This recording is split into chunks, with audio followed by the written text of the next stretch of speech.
This episode is brought to you by Groove Washer, the best record cleaners and protective sleeves for your vinyl collection. Ask for the Groove Washer from your local shop or go to groovewasher.com. Discount code VinylGuide10. And now, on with the show. Hey, what's up, everybody? My name's Mike Herrera. My band MxPx has been busy lately. You can hear all about it. Well, keep listening. You're on the Vinyl Guide. Well, hello, everyone. It's Nate. Welcome to episode 363 of the Vinyl Guide, the podcast for record collectors and music nerds. And today, we've got a wonderful guest, Mr. Mike Herrera, who many of you will probably know from MxPx or Author, his time in Goldfinger, even his solo work, or even the Mike Herrera podcast. But today, Mike and I are going deep into MxPx, specifically on the new vinyl reissues that they have up at MxPx.com. Yes, they're putting out The Ever-Passing Moment, Life in General, and Slowly Going the Way of the Buffalo. Go to MxPx.com to see those beautiful vinyl variants. Today, Mike and I are going to talk about these recent vinyl reissues, the MxPx vinyl box set, which I think sold out in a single day, or something like that. We talk about the early records of MxPx, the industry perceptions of the band, the creation of the Pokinatcha Punk mascot that's become synonymous with MxPx, touring, new music, and more. Mike and I cover it all here today. And Mike is so damn charming, we even have an extended interview up at patreon.com/vinylguide. It's commercial free, much more Mike, much more MxPx and vinyl talk. It's got no ads, and it's in high resolution, so you audio nerds will love it even more.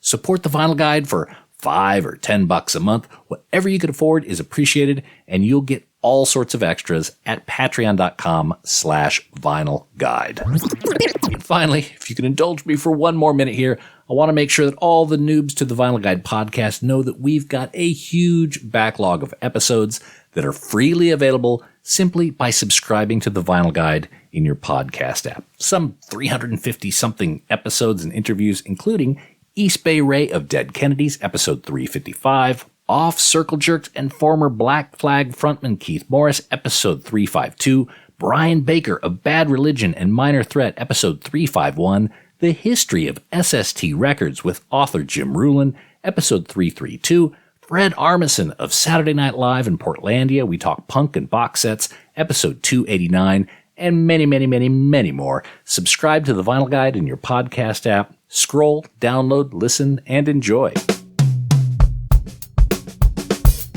All right, everyone, you got your coffee or your beer or whatever you need. You're in your comfy chair, and let's talk to Mike Herrera about the vinyl of MxPx.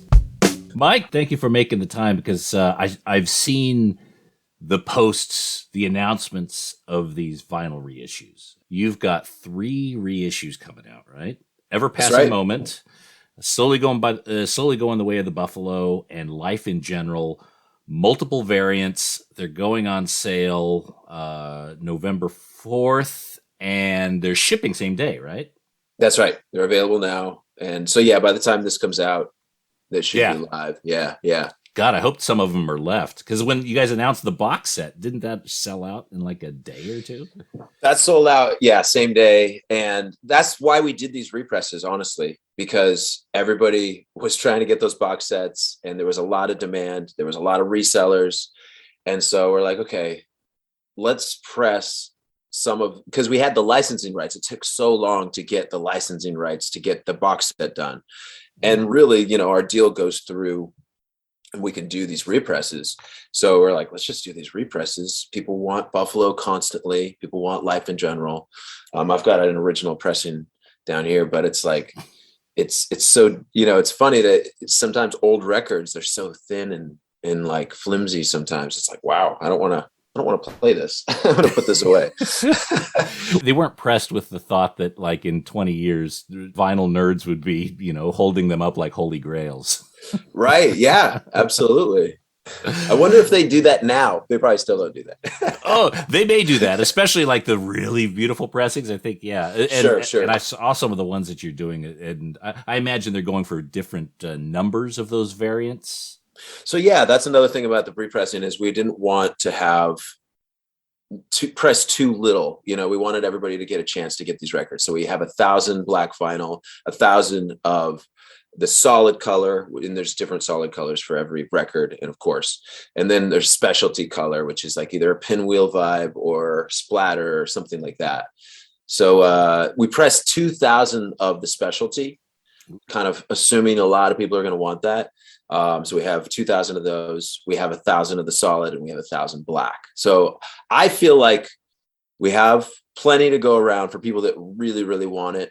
And hopefully we'll get lucky and a few things will sell out or whatever, but I'm not expecting it to like sell out day one or anything. Okay. So we went above and beyond to try to make sure that didn't happen this time because of the box sets. And you got to remember the box sets, we had like 1,500 of those that we sold to the public, and they're I want to say, I can't remember now, like 30 pounds, so like it's a big box. So every order is 30 pounds, and you're just like, so with one record, if somebody buys one record now with these reissues, it's going to be a little more manageable to get them packaged and get them going. Yeah. So yeah. As much as I love box sets, and I got plenty, it's still a little bit of an extra step to be able to enjoy a record rather than reaching out and just kind of pulling the record out and putting it on. Now I got to open the box set. I got to figure it out. It takes a little bit more fiddliness.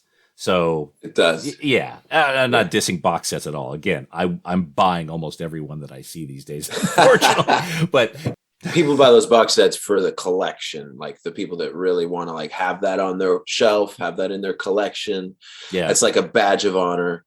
And, there's obviously people that buy a box set and they listen to it. Sure. Yeah. But that's the fit, when I remember, back in the day, I don't know if you call it that. I was like early 20s, my first house, first time living outside my parents' house. So it was early 20s, and I set up my records, set up my turntable, and I would just sit there on the couch and, either I'd like had dinner and it's like getting dark, and just play records. And man, like that was a cool time in my life. Just like, where, you always want to get back to those moments, and you can, but not in the same ways. Right. Mm-hmm. But records and box sets and collections, that can bring you back. Now, do you still have those records of your youth, the formative ones? That I have a lot of those records, it was an eclectic thing, collecting for me wasn't about collecting. It was about, oh, I like this artist and this album, I'm buying this. And, we'd go through thrift stores all the time and buy, 25-cent LPs. And I got a bunch of my country records at, used secondhand shops because people didn't really know what they had, or they weren't they weren't popular at the time, And so like, it's funny how artists can be out of popularity just because they're not doing much or whatever. But then when they start doing something again, their old stuff gets more and more popular. It's wild. But yeah, I wasn't thinking as a collector at all when I was listening to records. Back when, when the, MxPx, my band, was going, Tom and I, our guitar player, he was a huge record collector. We would go over to Fallout Records. So I'm from Bremerton, Washington, which is, it's what, an hour west of Seattle. So it's across the water. And you have to take a ferry or drive around to get there. And so we'd take the ferry over to Fallout Records. It's on Capitol Hill. And it was just a little tiny hole in the wall record shop, and look through all the vinyl. And for us, it was about getting singles because that's something we could afford back then. And so we just looked through punk singles. I got, local type Washington bands called Crux, this punk band called Crux. And then there's so many bands like hardcore and punk and alternative and grunge. They kind of had everything, up in Seattle there. So once I was starting to songwrite and stuff, I was really into like the Southern California bands, but the Descendants were one of, but I didn't even have any of their vinyl until years later. Was that record shop getting stuff from different parts of the country? I know distribution at that point was still something that was coming together, especially for hardcore music. Did you have access? It was not complete at all. It was a lot of local hardcore bands, local punk bands, regional And then the bigger punk bands like Black Flag, and I would say they probably had Descendants in there. Maybe I didn't really discover the Descendants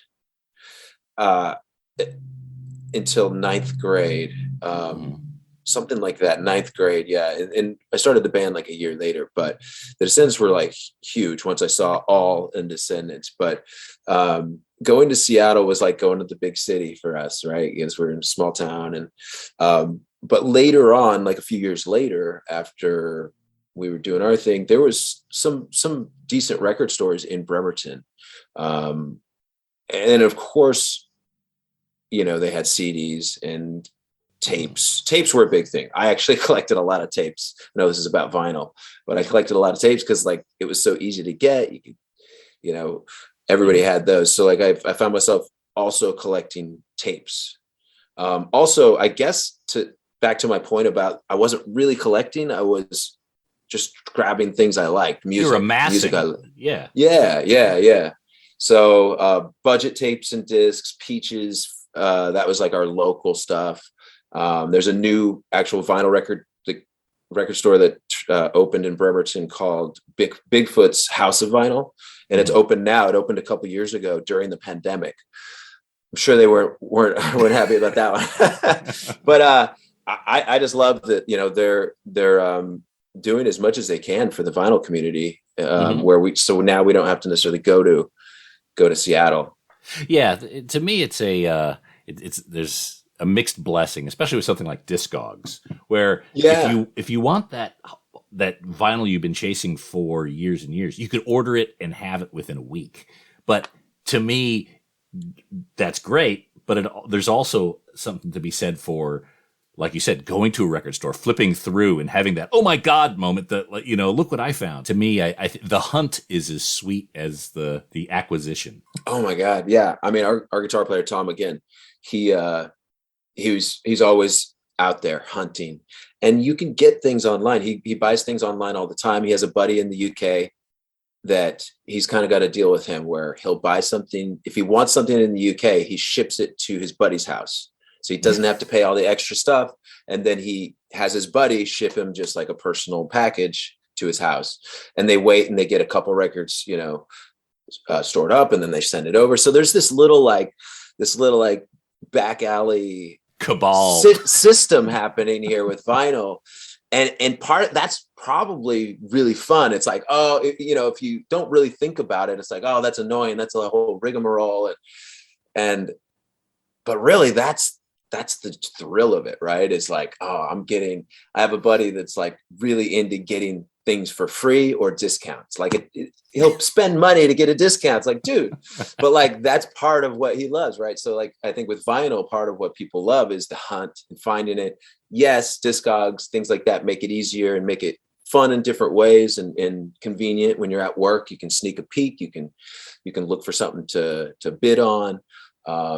So I think there's two aspects to it. There's both, right? Yeah. Like you can enjoy both parts of the community. You mentioned that you now have the rights, the licensing to be able to print these records. Is that a finite length of time? It is finite. Yeah. It ends after like, I don't know, a year or two. You know, they give you a few years to like get your things together and like print records. Yeah. And these days, you know, record printing is taking a while. It's weird being in a band, but also knowing about manufacturing. It's like, but because back in the day, like, you know, we just like, all right, record label does everything that shows up and cool. All right. Now everybody's more hands-on with everything, right? Like even podcasting and things like that. So it is kind of a trip, but yeah, it takes, nowadays you want to give yourself a year. If you want to have, you know, we wanted to have these things in hand. So we had to order these things early this year. And basically, you know, you're just in line, you're waiting in line and all these things happen. And it depends on there's probably somebody out there going, no, it does not take a year. It depends on what you're pressing. It depends on the project, depends on the amount of records you're pressing. Also depends on who's doing other things too, like, you know, Taylor Swift, like, you know, all that, you know, Beyonce, whatever. So yeah, you just got to give yourself more lead time. So when you get the agreement for the license, does the label or the owner or or the controller of these materials. You get access to the master tape. You get access to the original art. Like, how does that function work? Yeah, we do. Okay. So we have the original art, the original tapes. We actually had it mastered for vinyl, and had the guy that's been doing all of our latest stuff, Levi at Black Belt Mastering. He masters things just for vinyl all day, all the time. So that probably actually sounds better than the 2000 vinyl, because that was probably a master that was made for CD primarily, and they just said, knock out 500 copies of vinyl for the lunatics. Exactly. Oh. Yeah. Okay. I think so. I think that's the reason why you do it. That's the reason why people ask, hey, what's the master on this? Is it a CD master or something, because some people care. Most people don't even know, right? Like, they don't know the difference, or to ask, or to, but, we try, it's so hard in life to be perfect, but we try to at least pay attention to details like that. And we end up spending a lot more money, over the each project. But if you just continually to put out a great, piece of vinyl product, whatever it is you're making, I guess, but that's what we're trying to do. It's like, so, we can't do it ourselves. We have a lot of people that help, like A to Z. We have to hire, pressing plants to do a lot of that packaging. But yeah. No, it sounds like, and you're treating the legacy of the band with a great deal of respect.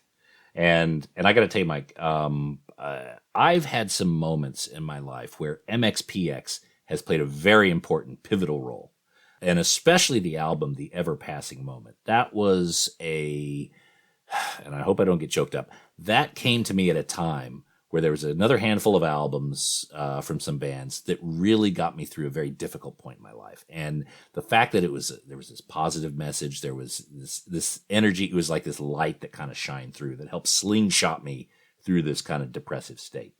And to me, the power of music, and the fact that you guys are treating the band's legacy with this level of respect and making it available to a next generation, or, maybe the old crogies like myself who, have really good memories for it, is wonderful. Because there's a lot of bands out there that, they can't find their masters, or they don't have the ability to kind of put this stuff together. So the fact that you guys are doing it is absolutely wonderful.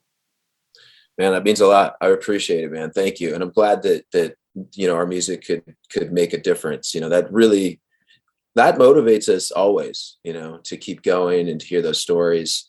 And yeah, like, some people don't even care about vinyl, right? Like, but vinyl is something tangible in a world that you're not sure what's really real. Vinyl is real. You get this thing, it's either intact or it's in pieces, and that. And I think maybe subconsciously we all like cling to that a little bit in this community, but musically, honestly, I am not always a positive person, but I always like, how they always say, like, count 10 seconds when you're really mad, or wait 30 minutes to respond to a text that you're mad about.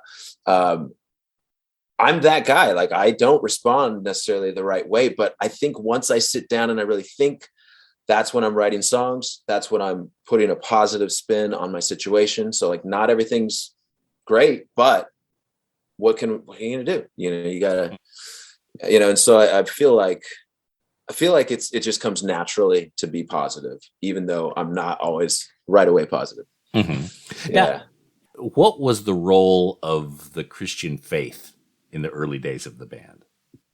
Well, I grew up going to church. My parents took me to church and youth group and stuff like that, and just involved me, in that. And so it was just part of life, really.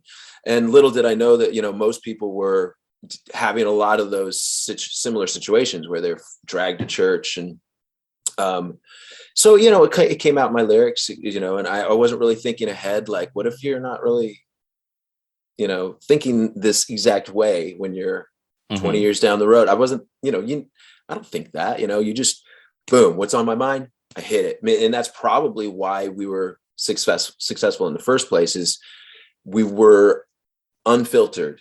And sometimes it wasn't pretty. It was, awkward and teenagey and angsty and overly positive when we really don't know what's going on in life. We don't know about the world yet.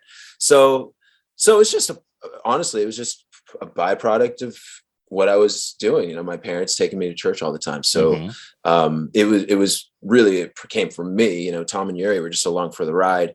And of course we mellowed out as we went on, and just citizens of the vinyl community now. Now, I imagine, because, you know, that's always been kind of part of that MxPx conversation. And very early on, I remember this is the early 2000s, a label owner, when I was saying, you know, what he asked what I was listening to, and I MxPx was in there. He's like, you know, they're a Christian band, right? I'm like, no, I never even thought about it, but I kind of don't care, because I like the album, I like the music, as I would, you know. Look, I listen to NWA, and I'm not a gangster, so you know, why would I really care? That kind of struck me as odd, but the more I think about it, it would seem like that would have been I guess, some very choppy waters to navigate. We were not savvy in that way at all. Like, we didn't sit around and have these conversations about it and think things through and go like, oh, this is how people are seeing us. Maybe we should talk about that a little bit. And like, you know, or, you know, like, we were just clueless, you know, we're just doing our thing, which is probably the best way to be, I guess. The right way to do it. but you know, it wasn't like it is nowadays, where you see things and like people are like, it was hard to find out, you know, you kind of like, you saw things. I saw things on MTV2. There was sensationalism, but I feel like, honestly, the label was a wedge. It was a way to get either people to listen to us or to not listen to us, you know, and it's a human nature thing too. Like, nowadays culture's changed. There's so many artists. I mean, literally every artist that gets a Grammy says, thank you, God, you know, or whatever. But and it's just what it is. But back then it was much more separated, I feel like. So it's just culturally, things are different. I was naive. I was just a kid. I mean, I had no business being probably up on a national and then international stage. But that's kind of what punk rock is all about. It's like, you have something to say, and people can get something from that, can glean some sort of like reflection of themselves and their own situation. And it doesn't matter whether or not you're savvy with the press, or whether or not you believe this or don't believe this or whatever. Like, that wasn't a thing back then. It was just clumsy and kind of exciting. It was really exciting, to be honest. Everything was new. And everything's new now, just in different, you know, in new ways, you know, digital and AI and deep fakes. But MxPx, it never struck me. Maybe I haven't examined all the lyrics, but it never struck me as heavy-handed. It always struck me as these were guys who, they had a positive outlook, and maybe it was influenced by church. Maybe there was, you know, something else to that story that these other bands may not have. But I didn't get the fact that I was being, well, lack of a better term, preached to. Right. I didn't get that.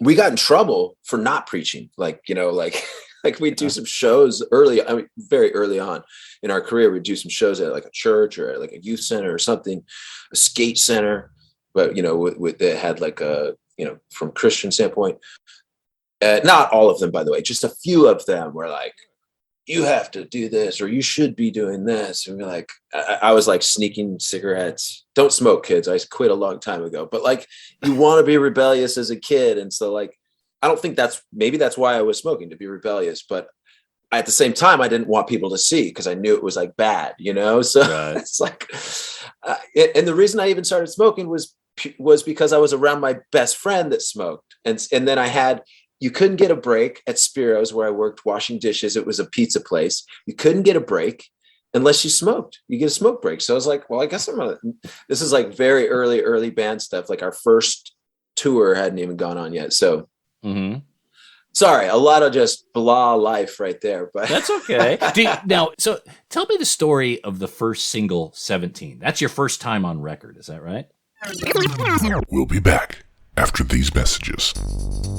Hey everyone, I'm here to talk to you about Seams Easy record sleeve repair strips. Ever find a record in a used bin where the vinyl is gorgeous, but the sleeve has this ugly split and is even falling completely apart? Well, that's okay. Grab it anyway, because with Seams Easy record sleeve repair strips, you can fix that right up. Seams Easy record repair strips repair seam splits from the inside, so it doesn't affect the appearance of a record sleeve, but it does make it functional again. With Seams Easy, records can now slide in and out like new. Turn a $5 used record into a $50 functioning collectible. Just ask your local record shop for Seams Easy strips, and if they're not in stock, go to seamseasy.com. That's Seams Easy with 2 Z's. Seams Easy record sleeve repair strips. Seems easy because it is.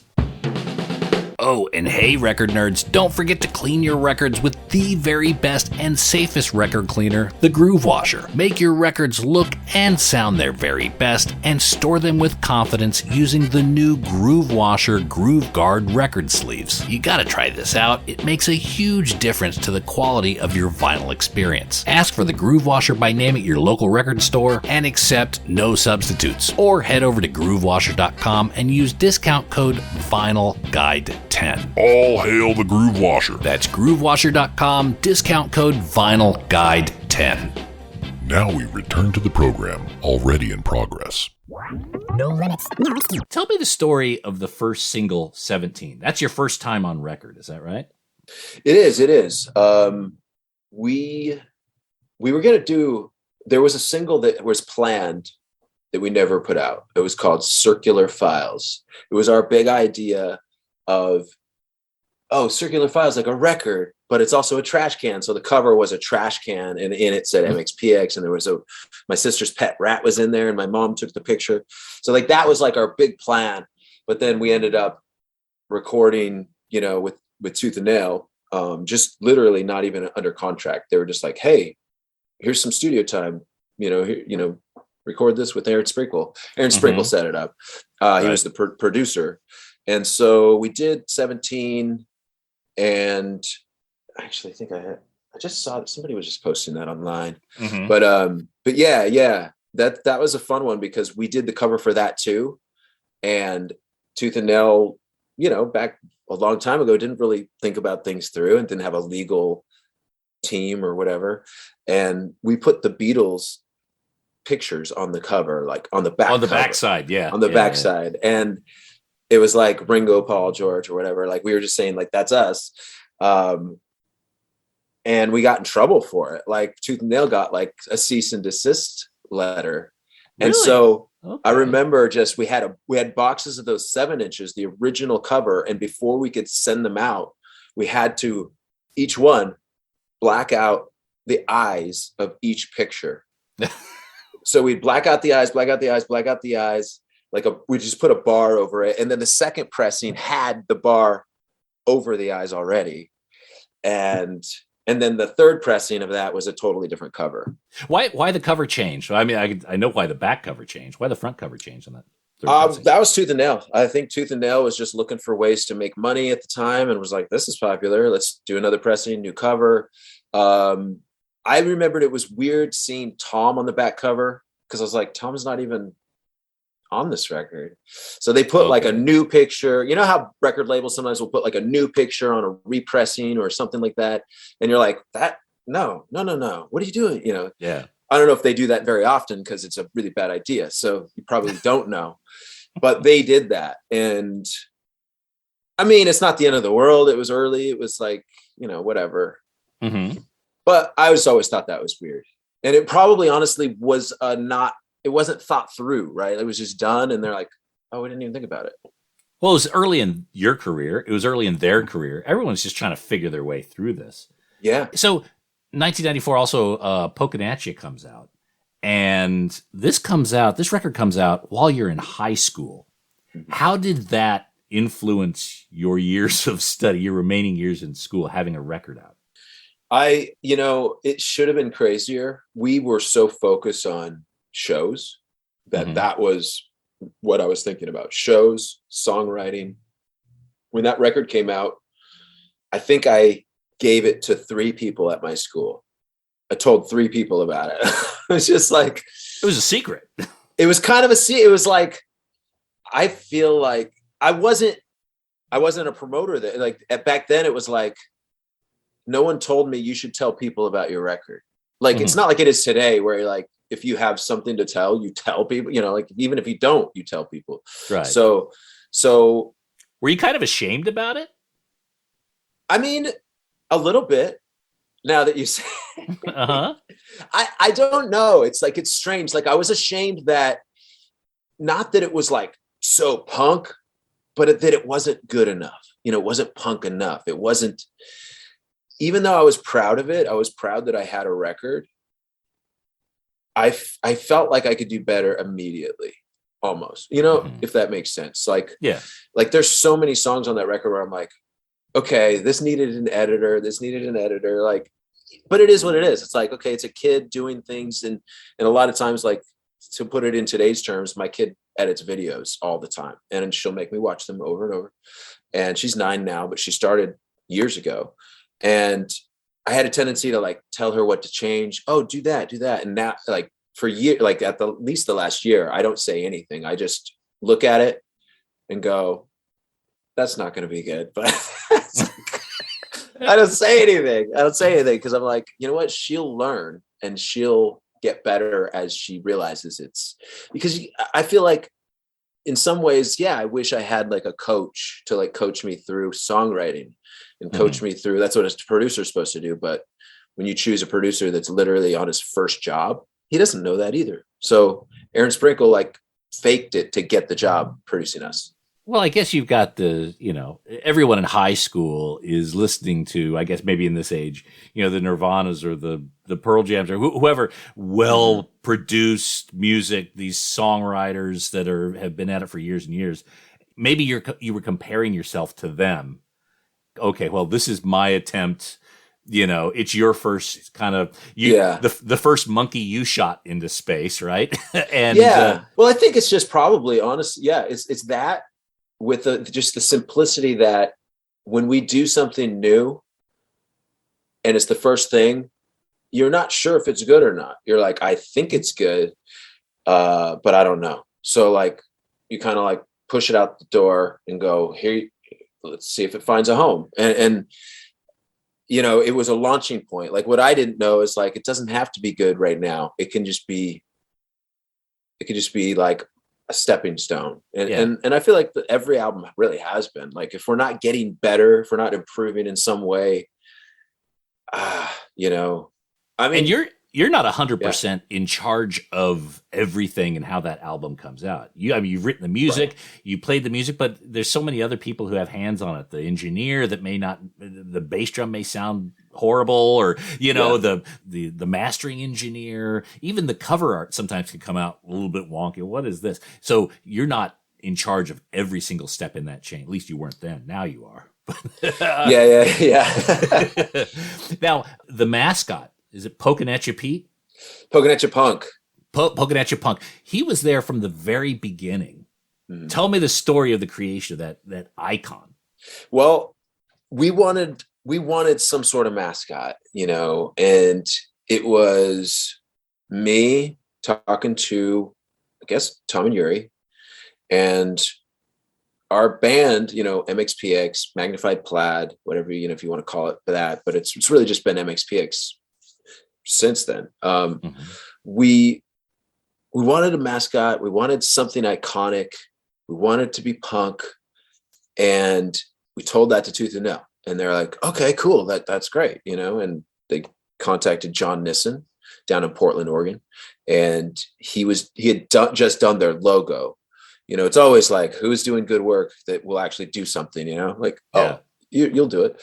So he gets started. He sends us a first draft, and we still have that draft. Ended up years later becoming something else.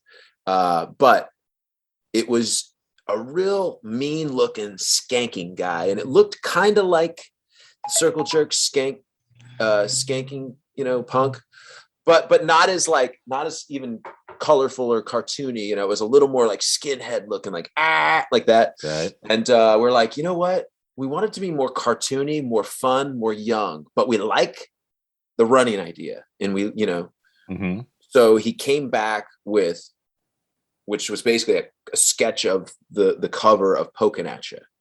And the running punk was just an outline. It wasn't colored in. And I was like, that's it. That's the guy. That's our cover. And before the album even came out, before we got the final version, I went down and got my second tattoo, which I don't know if you can even see it here, but it's Oh, I see him. He used the stencil from the sketch cover of Pokinatcha. It wasn't even the final cover. And so it looks slightly different than, say, like a modern Pokinatcha Punk. Mm-hmm. But it stood the test of time. I mean, people love it. It's iconic. It's got little nicknames in Australia. They call it Spike or Spike Boy. Okay. I've heard a few different variations in different countries, because they don't know. We've never, even if we've said, they missed it, Well, I thought it was Pokinatcha Pete, but Pokinatcha Punk is the official name. Does he have a backstory? Have you gone that far into creating some sort of? It's funny. We're kind of creating one now. We've been working on a new album, and we're not quite done with it, but we're kind of working on some sort of like a broader story with the Pokinatcha Punk. I don't think it'll ever be, well, not ever, but it's not going to necessarily be a full backstory. But he doesn't have any like past backstory. We've never put out a comic. We've never done anything. We've definitely thought about it. It would be rad. It'd be great to, if people want to see animation, we have a video called Fever Dream that has the Pokinatcha Punk animated throughout it. Mm-hmm. It's pretty cool. So we're going to do more of that in the future for sure. So more music from MxPx is coming out. Absolutely. Yeah. Working on a new record right now. Excellent. And is that something 2023 beyond? What do you? It's looking at 2023. Yeah. For sure. Yeah. And when you made that box set, now this is something, like a box set always seems like this is everything we've done. Right. Mm-hmm, And like, if you look at like what Bad Religion did, Bad Religion put out a vinyl box set about 10 years ago, and they left room for about 4 or 5 more records that they knew that they were going to do. Is there room in the box set for that next MxPx record? No, there isn't. We just have to start putting out more records and then put another box set. But, we thought about that actually, and we decided not to. And our reasoning is because we wanted to end the first 10 albums as like, this is the first era of MxPx. And we ended it with our self-titled album that was released independently and has Let's Ride, which is our most popular song since Punk Rock Show, or maybe since like Responsibility, or it's like, so, and it's actually more popular than any of those songs on streaming, which is like impossible for a band that's been around 30 years now to usually do. So like, we're really proud of that. It was like, okay, let's end it with this era. Let's start with a new record in 2023 and start working on that next box set. Yeah. Okay. Good to have a goal. So is all the MxPx material able to be pressed onto vinyl, or is it, do you have access to it all? Is there anything missing? Anything that you're like, oh, I wish we had that, or we can't get that? There might be a few things we can't get actually that are owned by other record labels that aren't owned by Universal, because the deal's through Universal and they own all of Tooth and Nail. They own all of most everybody that it's not Sony or Atlantic or something, So either, I don't know what the situation is with Side One Dummy, but I think they would not, if they own anything like Let's Rock or something, we could do a deal with them. They're great. Side One Dummy has That's done Joe Sibbs, isn't it? Joe Sibb, yes, and Kevin Lyman has a little bit of stake in that as well from the Warped Tour. For those that don't know, great company, great record label, indie, but they're also kind of owned by a bigger distribution type label, so they're able to do what they want to do, but they have the backing of a bigger label. Pretty sure to get that licensing together with Universal Music. I mean, that's got to be a huge effort. I mean, even with multiple lawyers, I mean, you'd have to, I'm sure there's a lot of paperwork. What was that process like? It was insane. I'm not going to pretend to know the full process because you don't put a band guy into that situation, but, and people are like, why? well, you just get eaten alive. I personally believe you get eaten alive as an artist when you go into certain business situations. Credit where's credit due. Sorry, credit where credit's due. Tom Chichilla, he's, for lack of a better term, our manager, runs the booking agency. He got a few of our people on it. It started years ago, a few team members, Jason, Nicole, Brent, but really it never got done. And so he had to go in himself, talk to people, spend hours on the phone with Universal reps, leverage certain things. And really the deal got done finally. It's insanely expensive. It probably costs, I don't know. I'm gonna guess at least $50,000 just to even think about licensing your catalog. But I think it's more in the tune of like $120,000, $130,000 just to license, let's say 10 records. So that took like 3 years, probably about 3 years, maybe more, to actually get done. And I just can't even believe how hard that is. So people out there that are like, why don't you press this stuff if people don't have the licenses? It's not easy. Yeah. I had to have our manager who, and who's also doing a 1,000 other things and managing other bands too. And it's just kind of, it's a big job. You have to have the right mind, the right types of people. And we actually didn't have lawyers do it. We had him. He used to work for a lawyer. So I guess he's kind of knows what you need. Lawyer by proxy. There you go. So, but yeah, without getting into the weeds, it was insane. So you have these records, the reissues out. People can check it out at MxPx.com. Are there going to be tours? Any support for these records? Well, actually, we're coming to Chicago and Milwaukee this month, November 18th and 19th.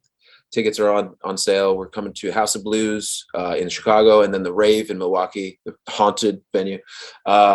So we're just doing a couple shows this year. We're going to be announcing some stuff very soon for next year, planning to tour.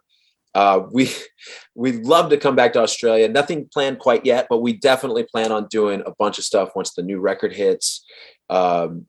So I would just say, go check out what we've done. We've been releasing a couple new songs. If you haven't heard, Can't Keep Waiting is one of my favorites we've done over the last couple of years. The newest cover is Unstoppable, badass song by the Planet Smashers we just released. And like I said, we got a new record coming. Fantastic. So look, Mike, thanks for joining us. And again, I can't express how happy I am to see these records back in print. I mean, The Ever Passing Moment, slowly going the way of the buffalo, absolutely formative records in my brain, life in general as well. I think we kind of touched on it a little bit earlier. Vinyl is real. It's something that can be held in the hands. It's something that can be revered. It's something you have to take care of. People have to take care of, or it can be damaged or worse. And when it comes to something like streaming, streaming's convenient, but there are sometimes music that I love that disappears.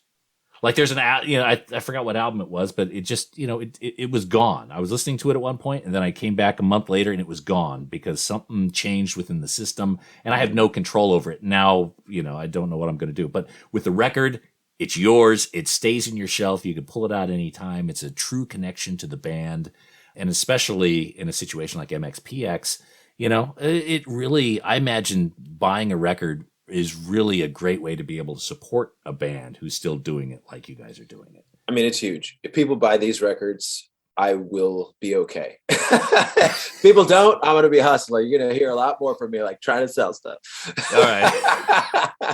But that's the thing, it's like literally when you're a mom and pop store, it's like, I don't have a storefront. I just have a website. And when people buy from MxPx, it seriously just goes into paying our bills, keeps us going. It's amazing. There's no other way about it. And obviously when we keep manufacturing more records, it keeps those record plants in business. Not that they need our business. They got plenty, but you kind of see things in a broader picture. And that's why I love to support independent business.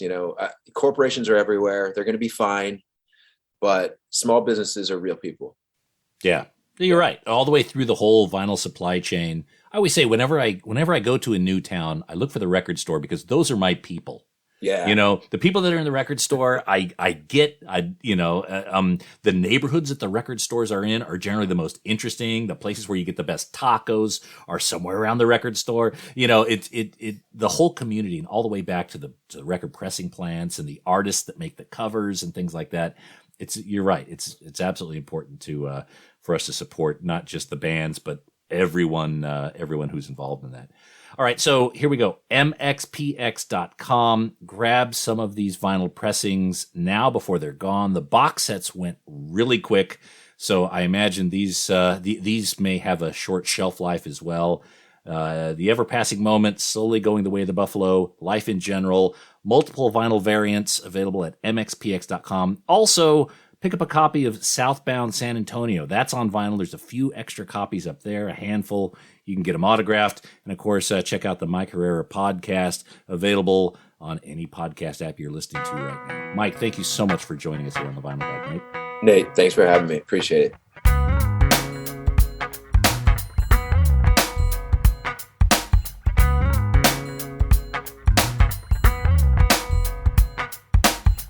All right, there we go. That's a very creative and busy guy, Mike Herrera, flying the flag for MxPx, author, spent some time in Goldfinger. He's got his own podcast, the Mike Herrera Podcast.